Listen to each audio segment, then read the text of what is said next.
위대하신 영도자 김용민 동지께서는 생활가전의 명가 필립스 제품 중에서도 가장 인기가 많은 전기 면도기 최신상을 김용민닷컴에서 압도적 최저가에 판매하기로 결정하시었다.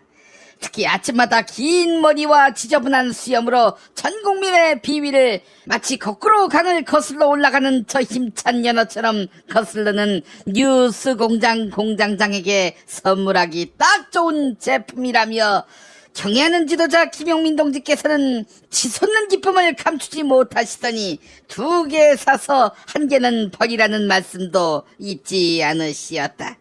완벽한 밀착면도 습식 및 건식 모두 가능한 전기면도기 필립스 쉐이버 S9186을 공화국 최저가에 구매하는 방법은 김용민닷컴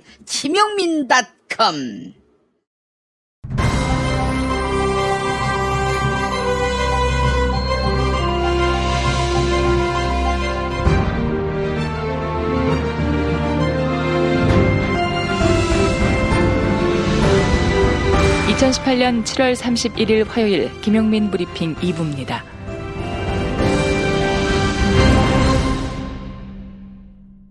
오늘 새벽에 나온 종합 일간지 헤드라인을 살펴보겠습니다. 먼저 중앙일보, 기무사 간판 떼고 국방부 직할본부로 축소 검토, 이런 제목입니다.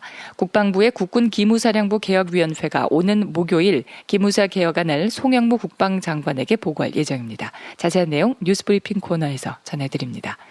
다음은 동아일보, 나라 곳간 2조 줄여가며 소득 재분배, 한국일보, 양극화 해소, 혁신성장 위한 10년 만의 감세, 세계일보, 10년 만에 세수 줄여서 소득주도 성장 뒷받침, 서울신문, 서민 감세, 기업 지원, 혁신 성장으로 간다, 이렇게 제목을 달았습니다. 문재인 정부가 소득 분배 개선과 자녀 양육 지원을 위해 앞으로 5년 동안 12조 6천억 원을 감세합니다. 다만 고소득층과 대기업을 대상으로 한 부자 증세 기조는 유지됩니다. 이번 세법 개정안의 핵심인 근로장려금과 자녀장려금은 향후 5년 동안 규모가 15조 7천억 원에 이릅니다. 저소득층과 고소득층의 실질 소득 격차를 줄이겠다는 취지입니다. 이번엔 한겨레, 국민연금, 경영참여 첫발, 갑질 총수 견제 가능해진다, 이런 제목입니다. 국민연금 기금운용위원회가 스튜어트십 코드 도입을 최종 확정했습니다. 경영참여는 자본시장법 시행령 개정을 포함해 여건이 마련된 뒤에 시행하도록 했는데요. 다만 기금운용위원회의 의결을 거치면 그 이전에라도 경영참여를 행사할 수 있도록 했습니다. 다음은 경향신문, 반박 친노 김병준의 새 보수 실험, 이렇게 제목을 달았습니다. 자유한국당 김병준 혁신비상대책위원장이 경남 김해 봉하마을을 찾았습니다. 김병준 혁신비상대책위원장은 자유와 분권을 강조하며 노무현 정신을 앞세웠고 계승자를 자처했는데요. 반면 박정희식 개발과 문재인 정부 국정기조는 모두 국가주의로 규정하며 맹렬하게 비판했습니다. 이번에는 조선일보 기관장 45%, 감사 82%, 캠코더 인사, 이런 제목입니다. 조선일보는 문재인 정부 들어 새로 임명된 공공기관장 200명 가운데 90명이 이른바 캠코더 인사로 나타났다, 이렇게 전하고 있습니다. 캠코더 인사란 더불어민주당 소속이거나 지난 대선에서 문재인 후보의 캠프에서 일했거나 또는 참여정부에서 고위관료를 지낸 인사를 말합니다. 마지막으로 국민일보, 에어컨은 꿈, 창문 하나만 더 있어도, 주거빈곤 위기 아이들, 이렇게 제목을 달았습니다. 이른바 주거빈곤 상태에 놓인 19세 이하 아동은 전체의 약 10%, 94만 명에 달합니다. 이들은 샌드위치 패널로 만든 집이나 컨테이너 박스처럼 불안전한 주거지에 살고 있었습니다. 국민일보가 만나본 주거빈곤 상태의 아동들은 모두 극도의 스트레스와 불안감을 호소했습니다. 오늘의 헤드라인 살펴봤습니다.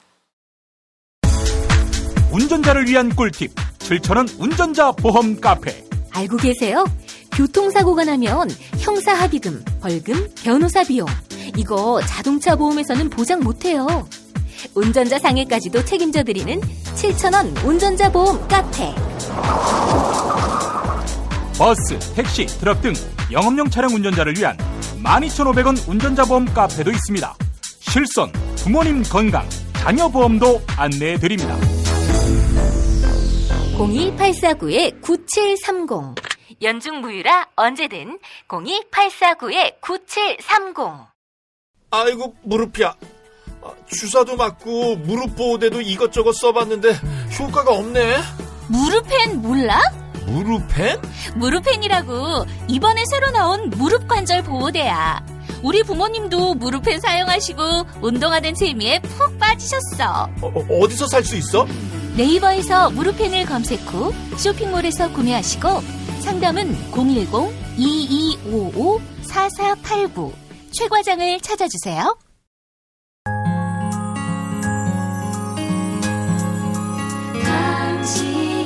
정직한 뉴스 보좌관 김용민과 주파수를 맞춘다. 새로운 아침 특별한 선택 김용민의 뉴스 브리핑. 김용민의 뉴스 브리핑.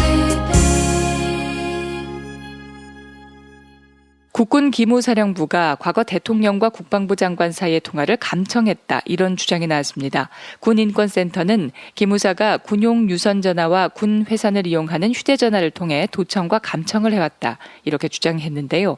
특히 참여정부 시절 윤강웅 당시 국방부 장관의 군용 유선전화를 감청해 고 노무현 대통령과의 통화 내용까지 감시했다는 기무사 내부 제보를 확보했다, 이렇게 밝혔습니다. 또한 민간인 수백만 명의 개인정보를 수집해 민간인들을 사찰해왔다는 의혹도 제기했습니다. 군인권센터 임태훈 소장의 기자회견 발언 들어보시죠.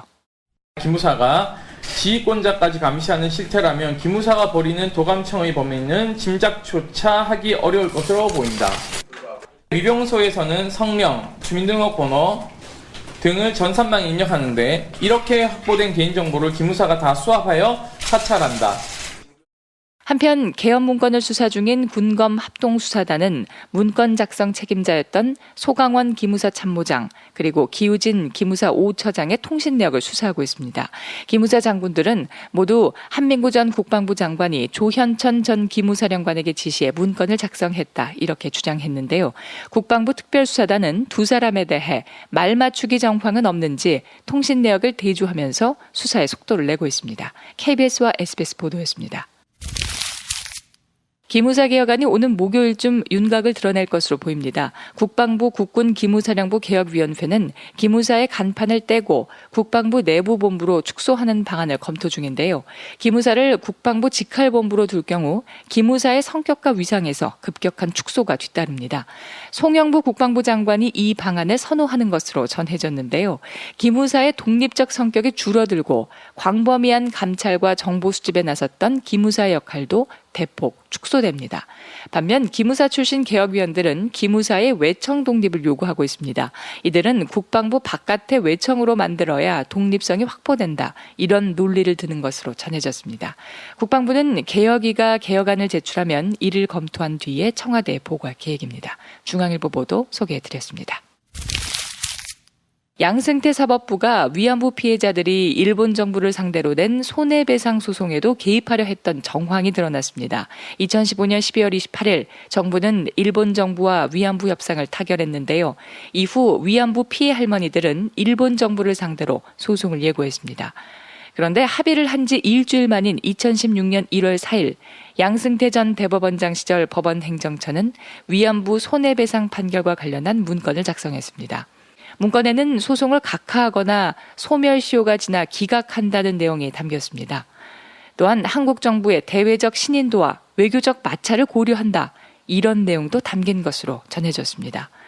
실제로 위안부 피해자들은 그해 1월 말 일본 정부를 상대로 소송을 제기했지만 현재까지 심리는 2년 6개월 동안 단 한 차례도 열리지 않았습니다. KBS, SBS와 인터뷰를 가진 정의기억연대 윤미향 이사장의 발언 들어보시죠.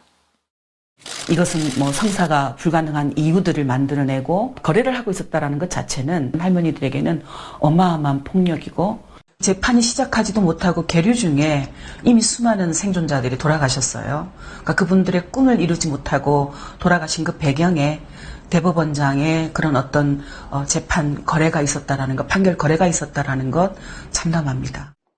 검찰은 상고법원 도입을 지상 목표로 삼고 있던 양승태 사법부가 박근혜 정부가 기대하는 방향으로 재판에 개입했을 가능성이 있다, 이렇게 판단해 수사를 벌이고 있습니다.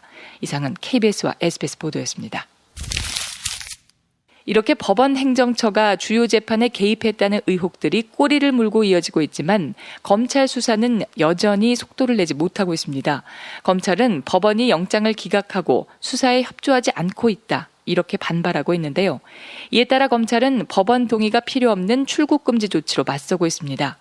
최근 검찰은 부산 고등법원 판사였던 문모 씨, 부산 고등법원장이었던 윤모 변호사, 그리고 건설업자 정모 씨에게 압수수색 영장을 청구했습니다. 전직 판사 문모 씨는 부산 건설업자 정모 씨의 뇌물공여 재판 때 담당 재판부의 심증을 유출하려 한 것 아니냐 이런 의혹을 받았지만 법원은 관련 영장을 모두 기각했습니다. 결국 검찰이 선택한 조치는 출국 금지였습니다. 특히 법원이 양승태 전 대법원장과 박병대 전 법원 행정처장에 대한 압수수색 영장을 기각하자 검찰은 곧바로 출국 금지 조치를 내렸죠. 법원에 잇따른 영장 기각, 여기에 맞서 검찰은 법원의 허가 없이 할 수 있는 출국 금지 조치로 맞불을 놓는 모양새입니다. SBS 보도 전해드렸습니다. 남북이 오늘 아침 판문점 남측 지역인 평화의 집에서 남북 장성급 회담을 개최합니다. 남북은 한반도의 군사적 긴장 완화 방안을 논의할 예정인데요. DMZ 내부의 감시 초소, GP의 병력과 장비를 시범적으로 철수하는 방안을 집중 논의할 것으로 전해집니다. DMZ 내부 6.25 전사자의 유해 공동 발굴 문제도 논의될 예정인데요. 판문점 공동경비구역 JSA의 비무장화 방안, 아울러 서해 북방 한계선, NLL 일대의 평화수역 조성 방안도 협의할 것으로 알려졌습니다.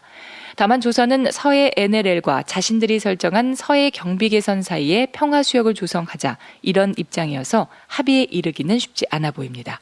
지난번 장성급 회담에서 합의하지 못한 국방장관 회담 개최 문제도 도마 위에 오를 것으로 예상됩니다. 이상은 연합뉴스 보도였습니다. 정부가 10년 만에 세수가 줄어드는 세법 개정안을 내놨습니다. 문재인 정부의 세법 개정 방향타가 1년 만에 부자 증세에서 서민 감세로 선회했다. 이런 평가가 나옵니다. 이번 세법 개정으로 서민과 중산층 그리고 중소기업은 향후 5년 동안 낼 세금이 3조 2천억 원 줄어듭니다.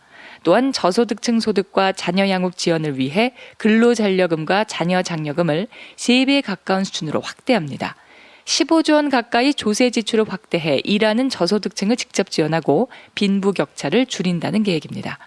반면 고소득층과 대기업이 향후 5년 동안 낼 세금은 약 8천억 원 늘어날 것으로 추산됐는데요. 정부는 이번 세법 개정안을 통해 5년 동안 12조 6천억 원 세수가 줄어드는 것으로 추정했습니다. 이번 세법 개정안은 지속 가능한 성장을 위한 감세도 포함했습니다. 고용위기 지역에서 창업을 하면 5년 동안 법인세와 소득세를 100% 감면해주고 4차 산업혁명 관련 신산업의 연구개발비는 세액공제도 늘려주기로 했습니다. 내수 부진과 경기 위축을 정책의 최우선 순위로 끌어올린 겁니다. 다만 당장 시급한 경제 활성화와 일자리 창출에 대한 고려가 부족하고 세수 감소에 따른 재정 악화도 경계해야 한다. 이런 지적이 나옵니다. MBC와 서울신문 보도였습니다. 국민연금의 적극적인 주주권 행사, 이른바 스튜어드십 코드 도입이 확정됐습니다. 그동안 국민연금은 상당수의 기업의 주요 주주임에도 불구하고 주주로서의 목소리를 제대로 내지 못했습니다. 그로 인해 국민 노후자금에도 손실이 초래된다. 이런 지적도 끊이지 않았습니다. 이에 따라 보건복지부 박능후 장관은 심각한 기업가치 훼손으로 국민의 소중한 자산에 피해를 입히는 기업에 대해선 적극적 주주권을 행사하겠다. 이렇게 밝혔습니다. 경영에 참여하는 수준의 주주권까지 행사할 것인지 이 부분이 논의의 관건이었는데요. 제한적 상황이라는 단서가 붙기는 했지만 경영에 참여하는 수준까지 주주권을 행사하기로 정리됐습니다. 이번 스튜어드십 코드 논의에 기름을 끼얹은 건 한진그룹 오너 일가의 갑질 사태였는데요. 대한항공이 개선안을 놓지 않으면 국민연금이 주주총회에서 조양호 회장의 이사직 해임안을 건의할 가능성도 있습니다. SBS 보도 소개해드렸습니다. 정부가 2016년 말 개편한 누진제를 추가로 보완하거나 개선할 여지가 있는지 다시 들여다보고 있습니다. 산업통상자원부는 2년 전 누진제 개편으로 요금 부담을 어느 정도 완화했는데도 문제가 지속하는 것에 대해 근본적인 차원에서 고민하고 있다. 한시적으로 요금을 할인해달라는 요청도 있는데 검토해서 대응할 필요가 있는지 보겠다. 이렇게 밝혔습니다. 산업통상자원부 박성택 에너지산업정책관은 수요관리를 위해 누진제보다 더 전향적인 제도가 있을 것으로 생각한다. 주택용에도 개시별 요금을 도입해 소비자가 합리적으로 선택하고 그에 대해 책임지는 게 바람직하다. 이렇게 말했습니다. 개시별 요금제란 계절을 여름과 겨울 그리고 봄, 가을 3개로 나누고 시간대를 최대 부하, 중간 부하, 경부하 이렇게 3개로 나눠 전기요금을 차등 적용하는 겁니다. 산업용과 일반용에는 이미 적용하고 있지만 주택용은 아직 실시간으로 전력량을 확인할 수 없어 도입되지 않았습니다. 산업부는 실시간 전력 사용량과 요금을 파악할 수 있는 스마트 계량기를 2020년까지 전국에 보급할 계획입니다. 연합뉴스 보도 전해드렸습니다.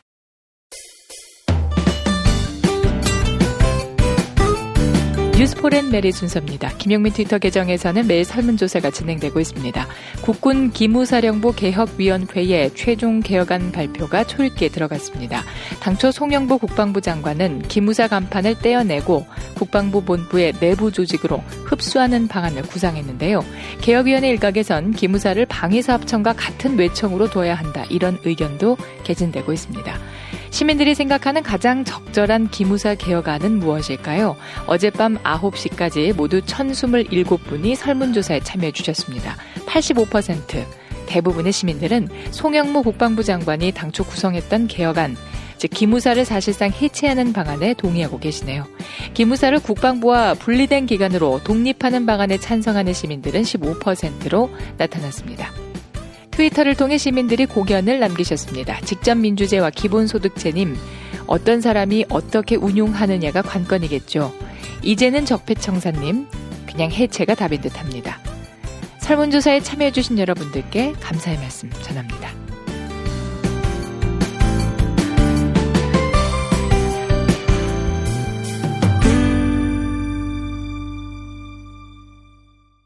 골반 잡자 바로 잡자 바디로직, 허리 통증 바로 잡자 바디로직, 몸매 교정 바로 잡자 바디로직, 자세가 좋아지는 골반 교정 타이즈 바디로직. 검색창에 골반 교정 바디로직. 삐딱한 남성 골반 허리에도 역시 바디로직입니다. 바디로직의 효과를 못 느끼셨다면 100% 환불해드립니다. 자세한 환불 조건은 홈페이지를 참조하세요. 스페이드 퀴즈입니다. 돌잔치, 칠순잔치, 가게 홍보, 체육대회, 창사기념일. 정답! 기념품! 문제를 끝까지 들으셔야죠. 이럴 때 사용하는 판촉물이나 기념품, 답례품, 단체 선물 등을 취급하는 전문업체로서 국민을 위해 제대로 일하는 언론과 정당에 후원을 하는 판촉물 전문업체는 어디일까요? 정답! 네피알! 네? 어디라고요? 네피알! 네, 정답입니다. 판촉물이나 단체 선물이 필요할 때 이왕이면 우리 편 회사 네피아를 찾아주세요. 인터넷 검색창에 네피아를 치시거나 032-519-4800으로 전화주시면 친절하게 상담해드립니다. 그런데 상품은 뭔가요? 네피아를 가서 고르세요. 3만 가지가 넘는 물품이 있어요. 답은 이미 정해져 있으니 너는 대답만 해라고 하는 답정너. 아닌데. 답은 정치인데 너만 몰라. 이건데.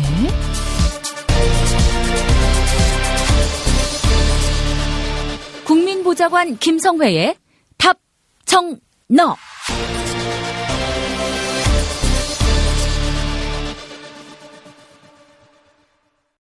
예전엔 모든 게 좋다가 언제부턴지 골반이 뒤틀리고 허리가 아프십니까? 중요한 건 몸의 자세입니다. 이젠 바디로직으로 몸을 조율해보세요. 검색창엔 바디로직, 전화는 031-345-4550번입니다. 국회 더불어민주당 손혜원 의원실 김성회 보좌관을 통해 답정너 만나봅니다. 김성회 보좌관님 안녕하세요.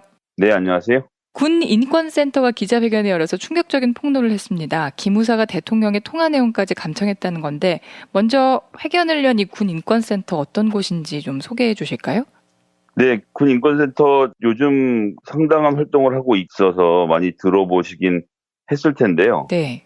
얼마 전까지는 전혀 모르는 조직이었는데 어디서 이렇게 나와서 이렇게 많은 내용들을 갑자기 공개를 하고 있는지 궁금해 하시는 분들 많이 계실 것 같습니다. 사실 얼마 전까지만 해도 저도 이제 군대를 제대했습니다만 군인에게 인권이 있다라는 생각을 사실 하기 어렵죠. 예. 네. 너무 당연한 얘기인데 그것이 있다는 자체를 저희들 잘 모르고 있었고 일단 인권운동가인 임태훈 씨가 설립을 한 단체고요. 네. 시작을 한 것은 2009년이었습니다. 꽤나 오래된 사이인데 사실 이명박근혜 정부 시절에는 열심히 활동했음에도 불구하고 보도나 이런 것이 잘 안 돼서 조금 알려지지 않다가 계속 꾸준한 활동을 해오고 특히나 최근 기무사 관련돼서 내부 문건들을 지속적으로 폭로를 하면서 사람들의 관심을 끌고 있죠. 그래서 뭐 군대 내부에서 인권 침해 사건이 벌어졌을 때 그런 것들에 대해서 적극적으로 나서고 또 조사하고 이것이 어느 정도 신용의 관계가 쌓여가니까 사람들이 또 이제 군 인권센터를 통해서 많은 제보를 하게 되고 이런 것들이 또 계속 폭로로 이어지고 있는 상황으로 보이고요.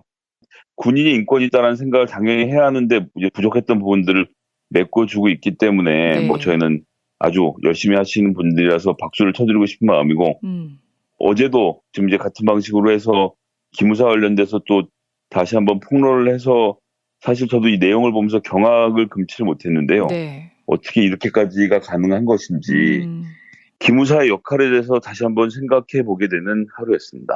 기무사 홈페이지에 봤더니 부대 임무를 이렇게 소개하고 있더라고요. 대간첩, 대테러 작전 지원 등 방첩 활동을 통해서 국민과 군을 보호하고 있다. 이렇게 쓰여 있는데 오늘 기자회견 내용을 좀 들어보면은 기무사가 해야 할 일을 좀 많이 벗어났다. 범위의 활동을 넘어섰다 이렇게 보여지는데 구체적으로 기무사가 어떤 일들을 저지른 거죠?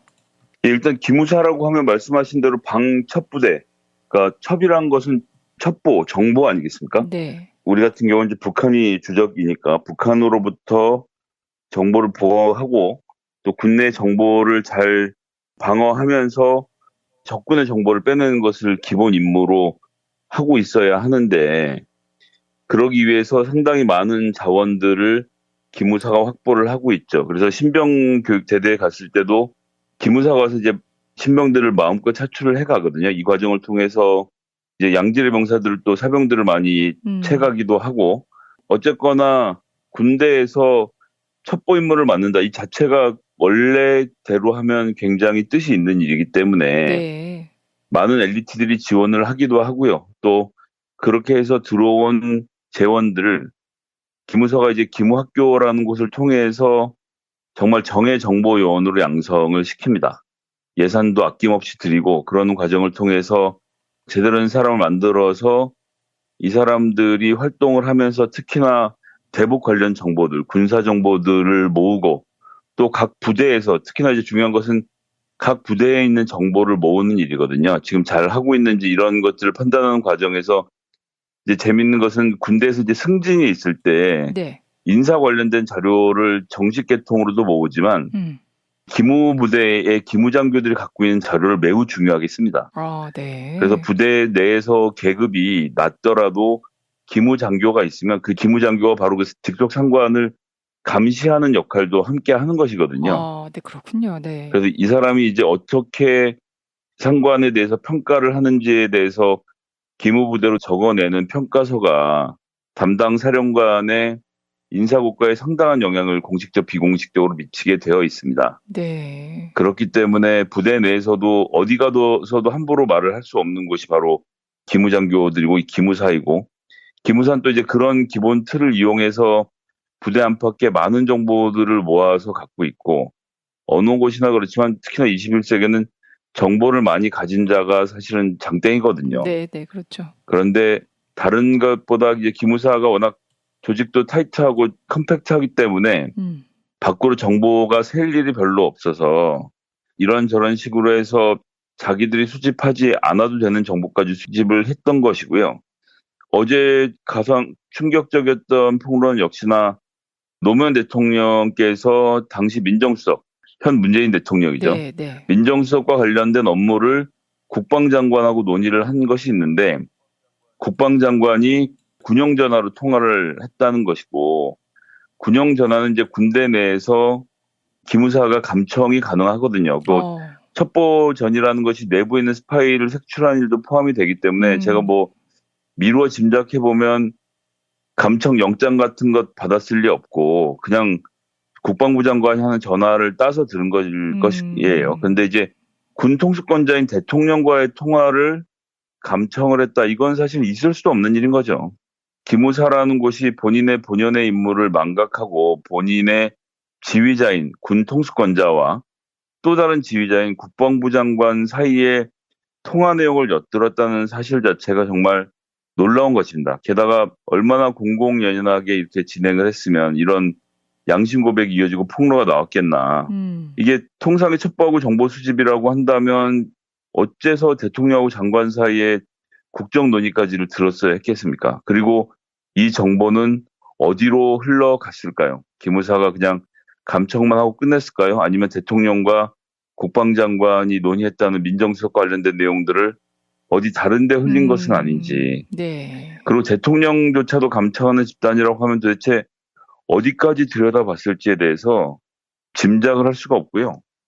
어쩌다가 군 조직이 이렇게까지 망가지게 된 것인지 저는 이게 굉장히 뿌리 깊은 일이라고 생각합니다. 제가 조금 전에 말씀드렸지만 기무사로 채출되는 장교들, 군내 인재들을 기무학교를 통해서 다방면의 전문가로 육성하고 양성하는 과정에서 자기들끼리 완전 식구가 되는 거죠. 그리고 기무사는 부대 규모가 작기 때문에 승진은 사실 되게 쉽지 않아요. 그래서 기무사 대령이라 그러면 다른 부대 같으면 사실은 별단 사람이랑 똑같은 수준의 파워를 갖고 있는 것인데 이런 기무사이기 때문에 정보가 새지 않았던 것일 뿐인데 지금 보니까 심지어는 군부대 면회도 오고 군사보건 방청 오고 이제 군병원에 병문안 온 사람들까지의 모든 개인정보들을 전부 다 모아서 사찰을 해왔다는 거 아닙니까? 네, 그래서 네. 누적된 건수는 이제 수백만 건이 이른다는 것인데 이런 군사실을 방문할 때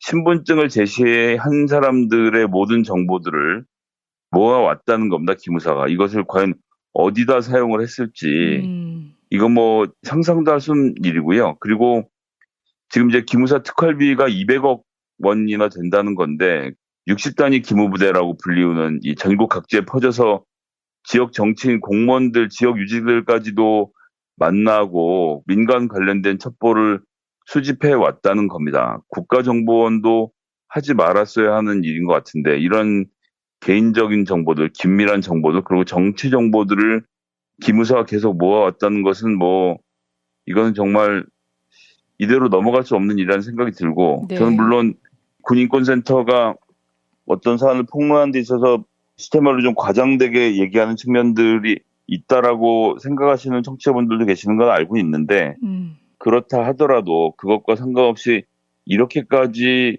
광범위하게 일을 저질러 왔다면 전 이것은 절대 그냥 넘어갈 수 없는 일이 이미 돼버린 상태가 아닌가. 대통령께서도 이 내용을 자세하게 들여다보라고 명령을 한 상태긴 하지만 네. 이게 지금 최근에 벌어졌던 소위 말하는 군사 쿠데타의 혐의도 갖고 있는 거 아닙니까? 뭐 저희들이 미루어 짐작컨대는 알자회라고 불리우는 하나회의 후신 조직을 중심으로 해서 친위 쿠데타를 일으키고 그래서 이제 박근혜 대통령을 허수아비로 세워놓고 군인들이 통치에게까지 손을 뻗치려고 했던 것이 아닌가라는 생각과 의심을 지금 사고 있는 상태에서 이런 폭로가 이어진 것, 이것은 뭐 아주 끔찍한 일이라고 생각을 하고요. 근데 이제 중요한 것은 군대와 관련된 전문가들이 생각처럼 그렇게 많지가 않습니다. 군을 잘 아는 사람들은 사실은 다 군대에 있고 군 밖에서는 이 군사기밀이라는 이유로 묶여서 사람들이 진짜로 군대에서 어떤 일들을 논의하고 상의하고 있는지에 대해서 잘 알지를 못해요. 그렇죠. 예, 그런 상태이기 때문에 지금 군 기무부대가 개혁을 시도하고 있다. 앞으로 이제 혁신할 것이라는 얘기를 하고 있는데 과연 어떻게 할 것인지 그 내용들을 자세하게 들여다보아야 한다고 생각을 하고요. 네, 네. 그렇기 때문에 얼마 전에 대통령이 직접 이런저런 관련된 자료들을 모두 다 제출을 하라고 엄명을 내렸던 것도 기무사가 앞으로는 잘하겠습니다라는 말로 피해갈 방법을 찾고 있는 것을 막기 위한 것이 아니었나 싶은 생각이 듭니다. 정말 기자회견 전문을 들여다보면 뭐 끔찍한데요. 이게 뭐 어떤 식으로든 조금이라도 뭐가 이유가 있으면 민간인들에 대한 사찰도 서슴지 않아왔다는 것. 지금 그럼 기무부대 안에 이런 내용들이 축적된 데이터베이스가 다 있다는 얘기일 텐데요. 이거는 절대 그냥 둬서는 안 된다는 생각이 들고, 뭐 하나만 예를 들면 2016년 기무사가 대외비 문건으로 작성한 현안보고, 좌파단체 민주주의 국민행동 하반기 투쟁계획, 이런 것들이 있는데, 그러면 이게 지금 2016년 8월 25일 합정동에서 개최한 워크숍 결과까지 상세하게 적혀 있다는 거예요. 근데 이게 군 방첩 활동과 무슨 상관인지 도저히 알 수 없고, 이렇게 자세한 결과를 갖고 있다라면 이거 혹시 도청을 한 것은 아닌지, 해킹을 한 것은 아닌지, 네. 아니면 직접 프락지라고 하죠. 첩보원을 현장에 파견해서 내용을 받아 적게 한 것은 아닌지라고 저는 의심을 하게 되고요. 심지어는 방첩활동은 도대체 아무런 상관이 없어 보이는 서울 퀴어 문화축제에도 요원을 파견해서 민간인들을 사찰해왔다는 겁니다. 그 안에 무슨 북한 간첩이 들어있다는 이야기를 하고 싶은 것인지, 이거 뭐 전 있을 수 없는 일이라고 생각을 하고요. 이러한 많은 범죄 행위가 적시가 되어 있습니다. 이것은 저는 반드시 해결을 해야 한다고 생각을 하고요. 네. 노무현 대통령 같은 경우 이제 첩보부대는 별도로 해서 독대도 받지 않고 보고도 받지 않으려고 했는데, 이렇게 하는 과정에서 기무사는 자신들의 권력을 대통령을 도청해 가면서까지 마음대로 휘둘러왔다는 의혹이 드러난 것 아닙니까? 그렇기 때문에 저는 이번에는 반드시 발본색원 해야 한다라는 그런 생각이 듭니다. 대통령과 국방부 장관 같은 지휘검사까지 감시를 했다고 하니까 이 민간인 도감청 범위가 얼마나 클지 이제 짐작도 되지 않는데, 이렇다 보니까 기무사를 해체해야 된다라는 목소리도 커지고 있더라고요. 앞으로 어떻게 전망하시나요? 네, 뭐 말씀드린 대로 이게 워낙 뿌리가 깊고 그리고 오래된 조직이고 군내에서 인맥으로 완전히 얽혀있는 사람들인 겁니다. 네. 그리고 본인들끼리 끈끈한 뭐 이루 말로 할 수 없고요. 그래서 군대 존재의 본질은 국가를 보위함에 있고 군 통수권자를 지휘를 받는 것이 기본인 건데, 기무사는 그 기본이 없이 자기 조직 보위에 골몰을 했고, 노무현 대통령 같은 분들은 아예 대통령으로 인정을 안 했기 때문에 저는 감청이라는 그런 극악한 범죄도 저질렀다고 생각을 하고요. 그렇기 때문에 이런 사실관계들이 확인되어야 하겠지만, 어쨌든 군 방첩과 관련돼서는 분명히 수사해야 될 단위가 있기 때문에 군 방첩과 관련돼서 전문적으로 수사를 한 팀은 존재를 지켜야 하지만, 그 외에 기무사의 역할들이라는 것은 과연 어디까지 우리가 용인할 것인가에 대해서 사회적인 토론을 해야 하고 전문가들의 이야기를 들어야 하는데, 전문가들조차도 전부 다 군대와 연결되어 있는 고리들을 끊기 쉽지 않기 때문에 네. 결코 그냥 될 일은 아니라는 생각이고요. 어쨌든 대통령이 이 문제와 관련돼서는 확고한 개혁의 의지를 갖고 지금 접근을 하고 있기 때문에 사실관계를 확인하는 것이 우선이고, 해체 수순의 개혁도 지금은 필요하다. 군 방첩이라는 중요한 임무를 실시하는 것은 물론이지만 그것이 여한 이유로라도 국가의 안위를 흔드는 일은 있어서는 안 되는 것이고, 지금 뭐 쿠데타를 포함해서 국가 내란을 저지르려고 했다는 의혹도 사고 있고, 현직 대통령과 국방장관의 대화를 감청했다는 의혹까지 나온 마당이기 때문에 이런 문제들에 대해서 자세하게 들여다보고 그것의 책임을 전적으로 지워야 한다는 생각, 전현직 관련자들을 전부 처벌을 해야 할 것이고요. 그런 가운데서 해체 수준으로 다시 한번 개혁을 해야 한다는 입장입니다. 네, 알겠습니다. 오늘 기무사 관련 소식 김성회 보좌관님께 들어봤습니다. 오늘 고맙습니다. 네, 감사합니다. 김용민 파일. 이번 주는 앙코르로 함께 합니다. 지난 3월 9일 방송분. 2016년 11월 박근혜 탄핵을 요구하는 촛불이 한창 타오를 당시 더불어민주당 추미애 대표의 계엄령 발언을 둘러싸고 정치권이 충돌했습니다. 공방은 민주당 추미애 대표가 공식 회의석상에서 청와대의 시나리오 마지막 장에 계엄령이 있다는 풍문을 언급하면서 촉발됐습니다. 박사모를 시켜서 물리적 충돌을 준비시키고 시간을 끌며 이렇게 한 다음 최종적으로 계엄령까지도 준비하고 있다는 정보도 돌고 있습니다. 청와대는 즉각 반박했습니다. 매우 유감스럽게 생각합니다. 제1야당의 책임있는 지도자가 하기에는 너무나 무책임한 정치적 선동입니다. 여당도 나서 제1야당의 대표가 이렇게 전혀 근거도 없는 유언비어를 공식적으로 이렇게 퍼뜨릴 수가 있는 것입니까? 그런데 유언비어가 아니었다고 강조하는 추미애 대표. 때는 박근혜가 탄핵되고 즉 문재인 대통령이 당선된 이후 5.18을 개헌군이 저지를 때와 완전히 다른 시대이다를 그걸 제가 미리 선수를 쳐서 일깨워 주는 거죠. 하지만 이런 건 다 외부로 다 그 정보는 유출이 돼서 그런 짓을 할 수가 없다. 사람들을 광화문 테두리 안에서 고립시켜 놓고 그런 짓을 할 수가 없다를 미리 이제 딱 쳐버리는 거죠. 사전에 그 모종의 움직임은 분명히 있었던 거고 이걸 사전에 차단하기 위해서 먼저 선수를 치신. 그 어떻게 보면 정보가 있어서 그때 그렇게 말씀하신 거였습니까? 있죠. 있는데 이제 이제 그 정보를 이렇게 까버리면 안 되니까 이제 저는 제1야당의 대표로서는 그 시민의 안전과 생명이 위협을 받는다 그러면 그 과감 없이 얘기를 해줘야 되거든요. 그 감지되는 몇 군데의 소스를 가지고 그렇게 미리 사전에 쳐준 거죠. 지난해 여름 국민TV 맘마이스에 나와서 했던 말. 그리고 어제 임태훈 군인권센터 소장의 충격적인 발표. 지난 2016년 11월 12일 박근혜 대통령 퇴진을 요구하는 광화문 촛불 집회. 참가 인원이 처음으로 100만 명을 넘어설 걸로 예상돼 경찰에 비상이 걸렸습니다. 그런데 경찰뿐만 아니라 유사시 군 병력 투입까지 검토했다고 당시 군 고위 관계자가 밝혔습니다. 시위대가 경찰 저지선을 뚫고 청와대로 진입하면 헬기를 이용해 특전사 대테러 부대를 긴급 투입하는 대비 계획이 있었다는 겁니다.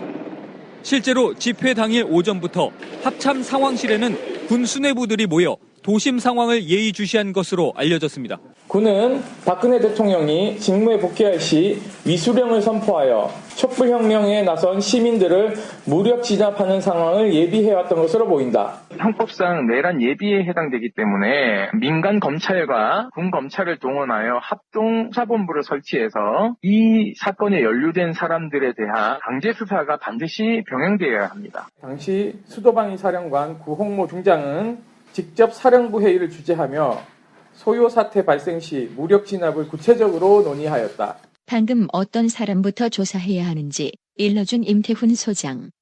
자, 그런데 여기서 주목해야 할 단어가 있으니 바로 위수령.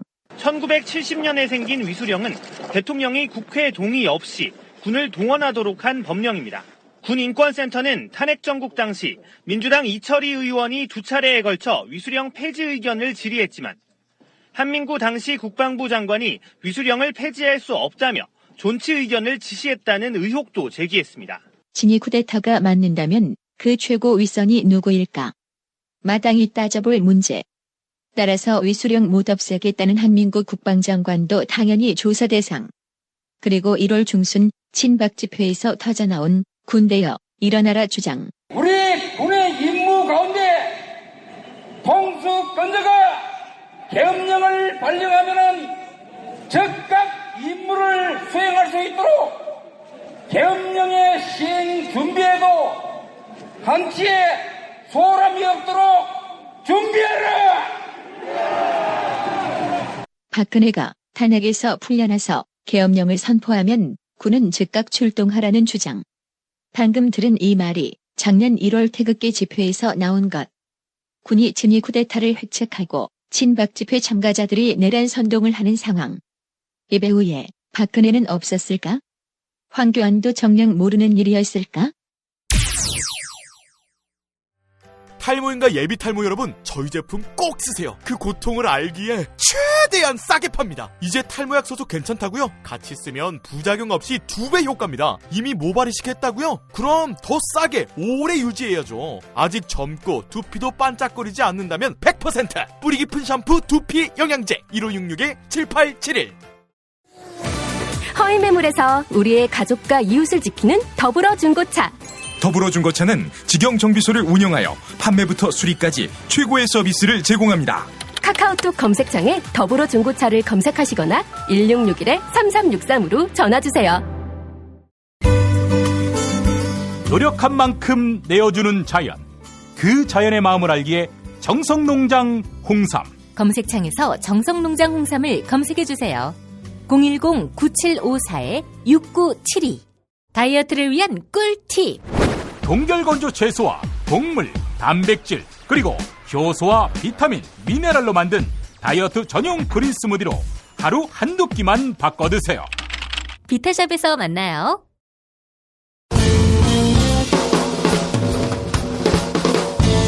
미디어 오늘 정상근 기자가 뉴스 속의 뉴스를 짚어드립니다.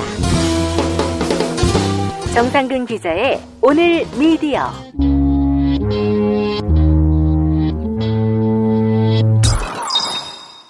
미디어 오늘 정상근 기자와 미디어 관련 소식 짚어봅니다. 정 기자님 안녕하세요. 네, 안녕하십니까. 네, 오늘 어떤 소식 전해주시나요? 네, 먼저 간단한 기사 비평을 하나 말씀드리고자 합니다. 이게 어제자 조선일보 사회면에 실린 기사였는데 권순환, 원우식 기자가 쓴 기사예요. 이 기사는 기사 그 자체보다 지금 제목에서 악의가 좀 풀풀 풍겨져 나오는 그런 기사였는데요. 네.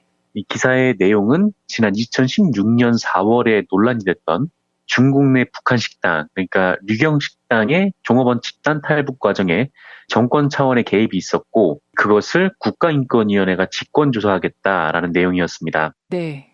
조선일보는 이 기사를 비교적 드라이하게 사실을 전달을 했는데 인권위가 류경 식당 종업원들을 조사하기로 했고 또 자기 의사로 탈출한 것이 맞는지 확인을 하는 취지이며 인권위는 이 사건을 중대한 사건으로 파악을 하고 법에 따라서 직권조사할 수 있다. 이렇게 전했어요. 네. 여기까지는 크게 문제가 없는데 문제는 민주사회를 위한 변호사 모임과 얽히면서 시작이 됩니다. 일단 이 기사의 제목부터가 민변 뜻대로 국종업원 집단탈북 직권조사라는 제목이었어요. 그러니까 인권위원회가 지금 민변의 뜻대로 움직여서 이 사건의 진상을 조사한다라는 취지의 제목이죠. 네. 그리고 기사 내용에도 관련 내용이 있기는 합니다. 네. 조선일보가 이렇게 보도를 하는데요.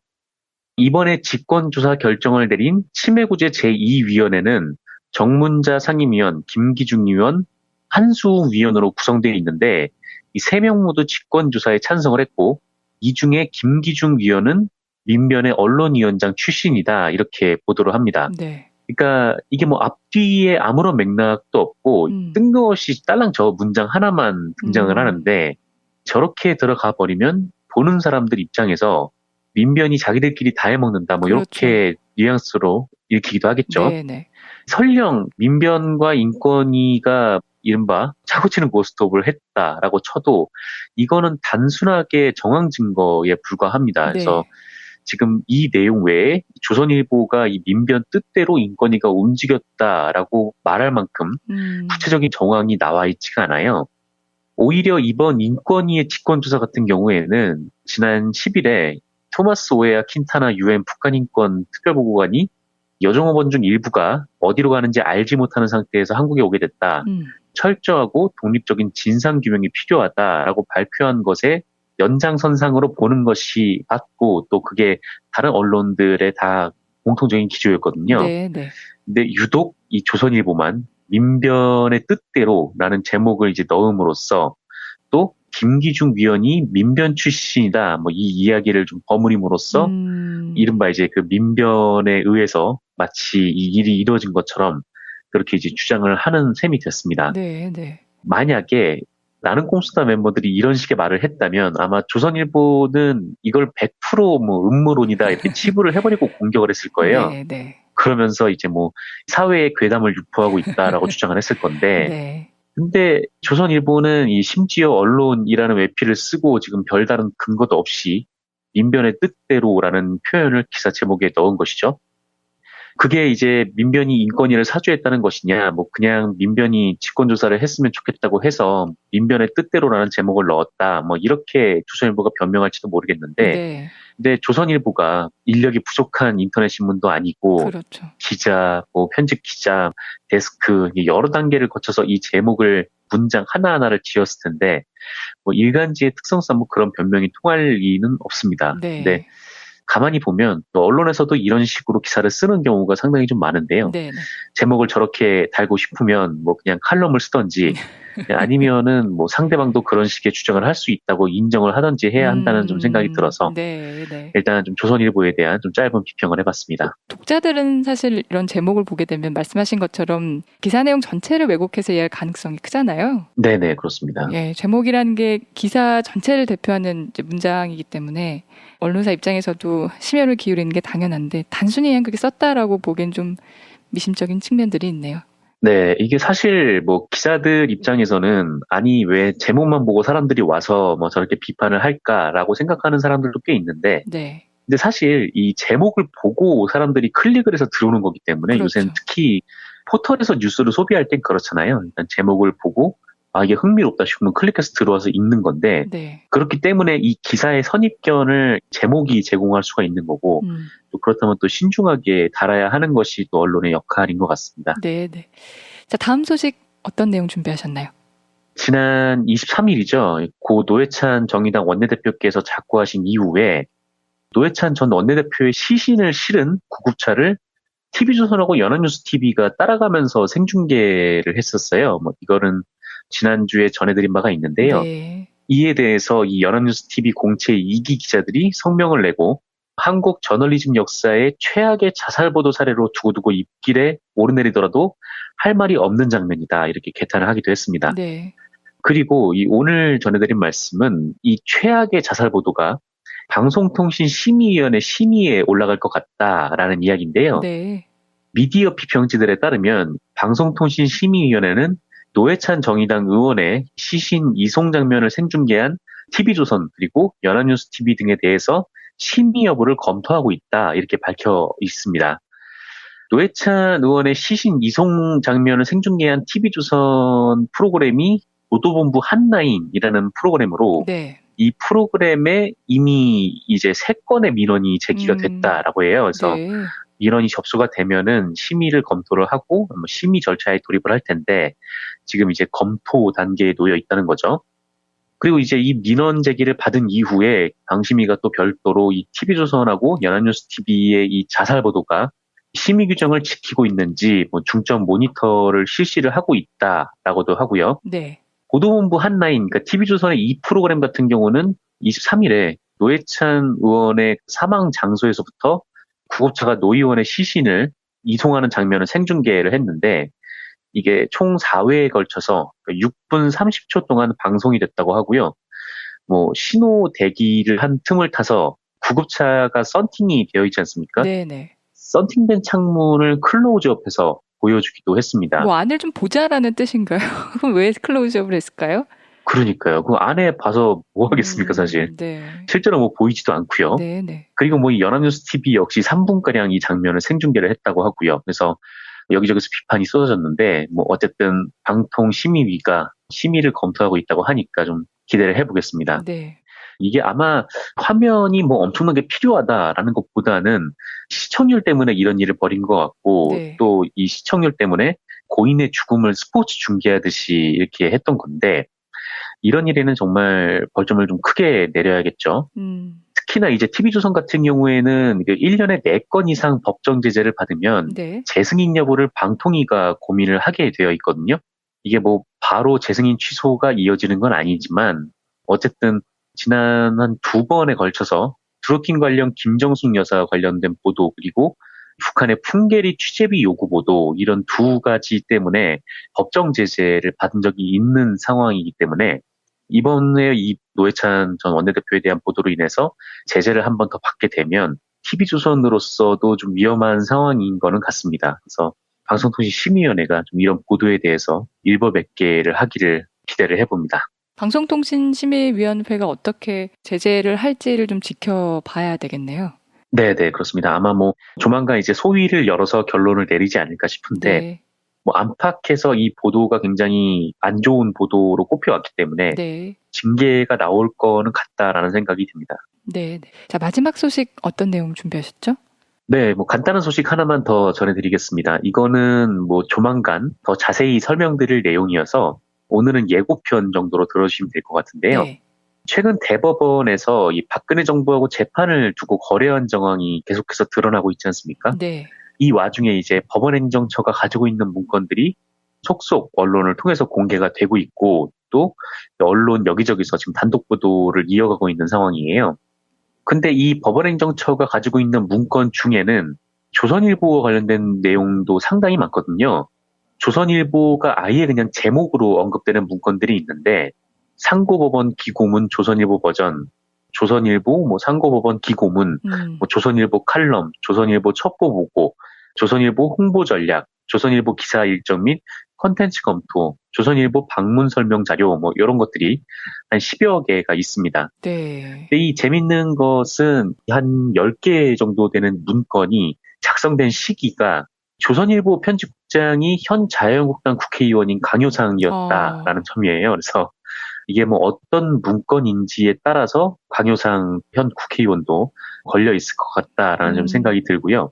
아직까지는 이런 문건이 있다, 목록에 이런 제목이 있다라는 것만 돌았지 이게 정확히 어떤 내용인지는 공개되지 않았고 또 대법원에서도 이거는 재판거래 의혹과는 무관하다라면서 공개를 하지 않았었어요. 네. 그런데 이게 미디어오늘 보도를 보니까 이 문건을 곧 공개를 한다고 하더라고요. 그래서 여러분들이 이 방송을 들으실 때 이미 공개가 됐을런지도 모르겠습니다. 근데 네. 문건을 보면 아마 이 양승태 대법원장 시절에 법원행정처가 상고법원 설치를 위해서 조선일보가 어떻게 결탁을 했는지 또 아니면 조선일보 같은 언론을 어떻게 활용하고 또 로비를 했는지 확인할 수 있을 것으로 보이는데요. 네. 그래서 오늘은 이 정도 예고편만 전해드리고 관련 내용이 다 나오게 되면 또다시 이제 브리핑을 통해서 설명을 드리도록 하겠습니다. 그러니까 녹음 기준으로 하면은 오늘이 30일인데 이제 30일에 자세한 내용이 공개될 예정이라는 말씀이시죠? 네, 이게 이르면은 한 30일 저녁 녹음 날 기준으로요. 30일 오후가 될 것 같고 좀 늦어져도 아마 방송을 들으시는 31일은 될 것 같아요. 그래서 아마 그때쯤 내용이 나오지 않을까 그렇게 생각이 듭니다. 네, 그럼 내일은 좀 더 구체적인 이야기 전해 들을 수 있겠네요. 네, 나오게 되면은 전해드리도록 하겠습니다. 네, 정상훈 기자님 오늘 소식 잘 들었습니다. 고맙습니다. 네, 감사합니다.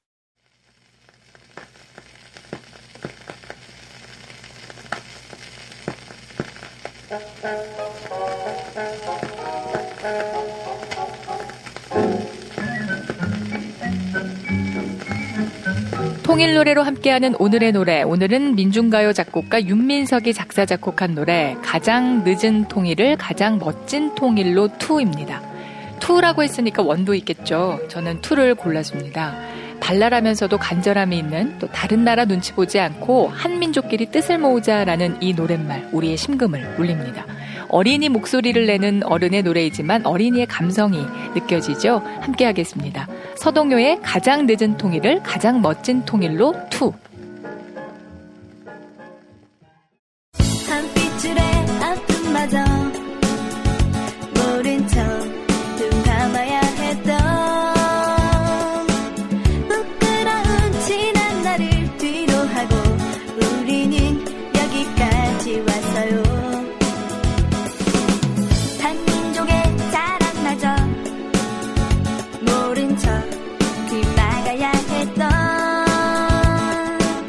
바보 같은 지난 날을 털어내고 우리는 이제 함께 갈 거예요. 서로의 기쁨과 슬픔 더불어 울고 웃으며 결의의 힘과 지혜 한데 모을 때 누구도 우릴 막지 못하죠. 우리끼리 더 많이 나누고 우리끼리 더 많이 사랑하며 세상에서 가장 늦은 통일을 가장 멋진 통일로.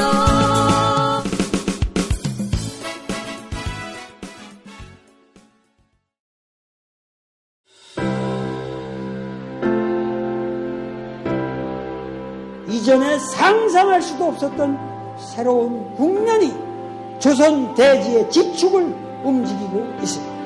이 민족의 역사가 제 궤도에 올라서서 달리게 시작한다고 하는 느낌이군요. 문익환이 가르쳤고 도울이 배웠던 학교, 한신대학교 신학대학원. 꿈을 현실로 살아간 선구자를 양성하는 한신신학은 촛불혁명과 한반도 종전선언 이후의 세상을 준비하고 있습니다. 한신신학을 통해 세계의 신학을 깊이 연구하고 더 나아가 시대의 예언자의 길을 걷고자 하는 모든 분들을 환영합니다. 이 새 시대는 문익환 씨의 힘으로 열리는 것이 아니라 바로 여기 모인 여러분들의 힘으로 열리는 거예요. 한신대학교 신학대학원 홈페이지나 02-2125-0108로 문의하실 수 있습니다.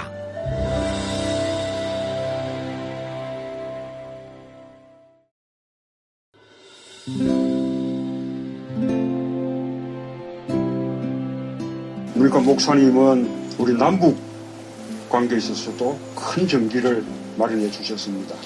늦봄 문익환 목사 탄생 100주년. 민주화와 통일운동을 위해 11년 4개월간 옥고를 마다하지 않은 행동하는 양심. 오늘 우리가 누리고 있는 이 민주주의 또 문익환 목사님 덕분이 아주 큽니다. 그가 24년 동안 살았던 서울 강북구 인수봉로 통일의 집이 6월 1일 문익환 통일의 집 박물관으로 거듭납니다. 사람들이 이렇게 항상 북적북적 이렇게 했던 공간이라 아버지한테만 아니라 우리 모두들한테 굉장히 큰 의미가 있는 통일의 역사를 기억하며 통일의 길을 모색하는 문익환 통일의 집 박물관 기념사업 추진위원으로 함께해 주시겠습니까? 이건 단지 어떤 유가족들의 유산이 아니라 우리 시대가 가지고 있는 유산이기 때문에 자세한 안내는 포털 사이트에서 문익환 통일의 집을 입력해 주세요.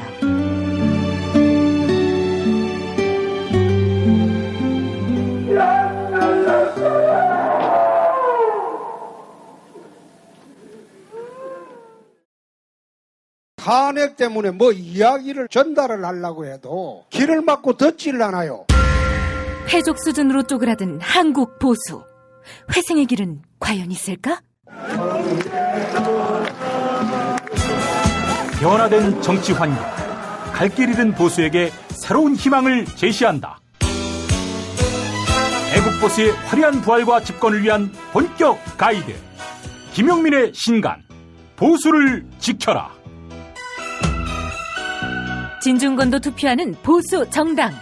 광주에서도 일당이 될 수 있는 보수 정당. 젊은이들의 입당이 줄을 잇는 보수 정당. 언제까지 민주당 정의당을 부러워만 할 것인가? 부러우면 진다니까? 자유한국당 당원 김용민이 쓴 보수를 지켜라. 이김에서 나왔습니다.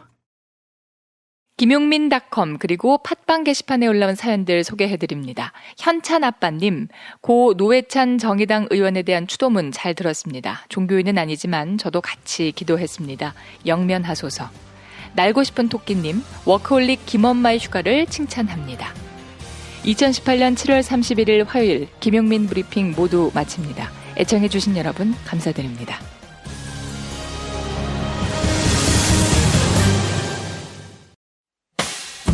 김용민 브리핑과 함께한 시간 어떠셨어요? 다음 시간에도 보다 바르고 알차며 즐거운 정보로 여러분을 찾아가겠습니다. 팟캐스트 포털 팟빵에서 다운로드하기, 구독하기, 별점 주기, 댓글 달기로 응원해주세요. 잊지 마세요. 다운로드하기, 구독하기, 별점 주기, 댓글 달기.